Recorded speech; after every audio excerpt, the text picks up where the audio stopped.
لاپتہ آبدوز کی تلاش میں اہم پیش رفت، ٹائٹینک کے قریب سے ملبہ دریافت۔ چند روز قبل بحر اوقیانوس میں لاپتہ ہونے والی آبدوز ٹائٹن کی تلاش کا کام چوتھے روز بھی جاری ہے اور آبدوز کی تلاش کے دوران ٹائٹینک کے قریب زیر سمندر سے کچھ ملبہ ملا ہے۔ اس حوالے سے برطانوی نشریاتی ادارے کا دعویٰ ہے کہ ملنے والا ملبہ آبدوز ٹائٹن کا ہی ہے۔ میڈیا رپورٹ کے مطابق جو ملبہ دریافت ہوا ہے وہ لاپتہ آبدوز ٹائٹن کا لینڈنگ فریم ہے۔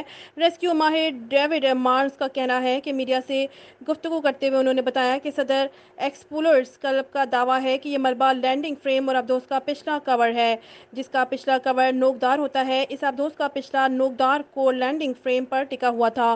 آبدوز کے دو اہم حصے ملے ہیں، تاہم وہ خول نہیں ملا جس میں مسافر ہیں۔ یہ باتیں تصدیق کرتی ہیں کہ ملبہ آبدوز کا ہے جس کے ساتھ کچھ برا ہوا ہے۔